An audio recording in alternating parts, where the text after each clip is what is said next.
जय माता दी। मित्रों, सबसे पहले आप सबको जया एकादशी 2022 की हार्दिक शुभकामनाएं। आइए जानते हैं कब है एकादशी, पूजा का शुभ मुहूर्त, व्रत कथा और महत्व।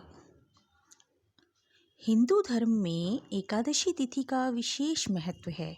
प्रत्येक महीने में 2 एकादशी तिथियां होती हैं, पहली कृष्ण पक्ष में और दूसरी शुक्ल पक्ष में। इस प्रकार पूरे साल में 24 एकादशी तिथियां होती हैं, जिनका अपना अलग अलग महत्व होता है। इन्हीं एकादशी तिथियों में से एक महत्वपूर्ण एकादशी तिथि है जया एकादशी की तिथि। यह एकादशी माघ महीने में होती है और ऐसा माना जाता है कि इस तिथि में व्रत करने से व्यक्ति की कई समस्याओं का समाधान हो जाता है। मान्यता के अनुसार जया एकादशी के दिन भगवान विष्णु की पूरी श्रद्धा पूर्वक आराधना की जाती है। इस दिन विष्णु पूजन करने से कई कष्टों से मुक्ति मिलती है और मोक्ष का द्वार प्रशस्त होता है। इस साल माघ महीने के शुक्ल पक्ष की एकादशी तिथि यानी कि जया एकादशी तिथि 12 फरवरी 2022 शनिवार के दिन मनाई जाएगी। एकादशी तिथि आरंभ होगी 11 फरवरी शुक्रवार दोपहर 1:52 से और इसका समापन होगा 12 फरवरी शनिवार सायं 4:27 पर। चूँकि उदया तिथि में एकादशी तिथि 12 फरवरी के दिन पड़ रही है, इसीलिए इसी दिन व्रत एवं पूजन लाभदायक होगा। व्रत के पारण का समय 13 फरवरी रविवार प्रातः 7:01 से प्रातः 9:15 के बीच किया जाएगा। जया एकादशी के दिन भगवान विष्णु का पूजन किया जाता है। इस दिन भगवान विष्णु का माता लक्ष्मी जी के समेत पूजन करने से व्यक्ति को सभी पापों से मुक्ति मिलती है और उनकी सभी मनोकामनाओं की पूर्ति होती है। ऐसा माना जाता है कि जो व्यक्ति इस तिथि के दिन व्रत उपवास करता है, उसके सभी कष्ट दूर हो जाते हैं। जया एकादशी का व्रत सभी व्यक्तियों के लिए बहुत ही पुण्यदायी होता है। पुराणों के अनुसार जया एकादशी व्रत करने से व्यक्ति की मोक्ष, पाप और सभी कष्टों से मुक्ति मिलती है। जया एकादशी का व्रत करने से कई समस्याओं का समाधान आसानी से हो जाता है। आइए सुनते हैं जया एकादशी व्रत की कथा। धर्मराज युधिष्ठिर बोले, हे भगवान, आपने माघ माह की कृष्ण पक्ष की षटतिला एकादशी का अत्यंत सुंदर वर्णन किया है। अब कृपया करके माघ माह के शुक्ल पक्ष की एकादशी की कथा का वर्णन कीजिए। इस एकादशी का नाम और इसके व्रत की क्या विधि है और इनके देवता कौन हैं?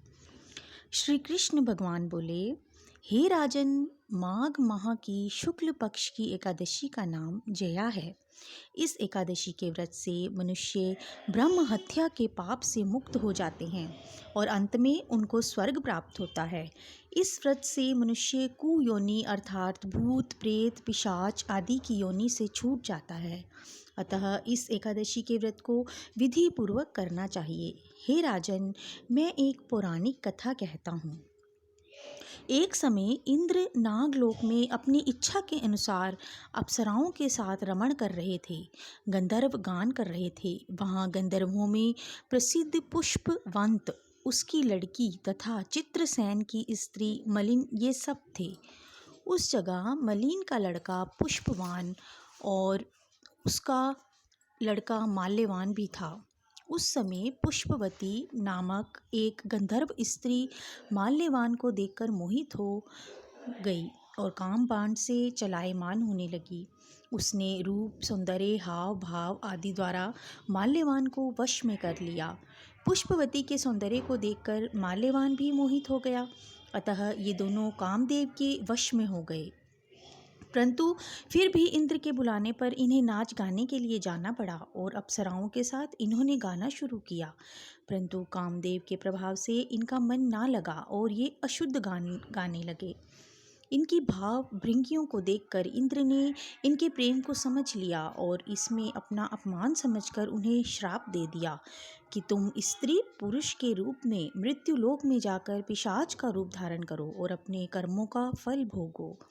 इंद्र का श्राप सुनकर ये अत्यंत दुखी हुए और हिमाचल पर्वत पर पिशाच बनकर दुखपूर्वक अपना जीवन व्यतीत करने लगे।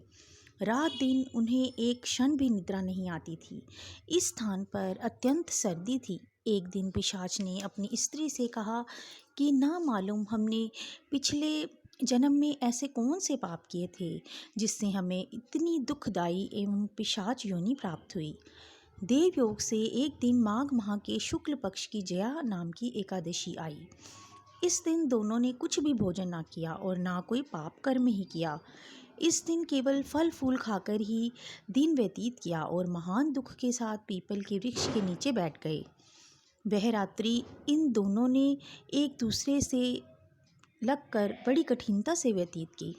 सर्दी के कारण इनको रात्रि में निद्रा भी नहीं आई।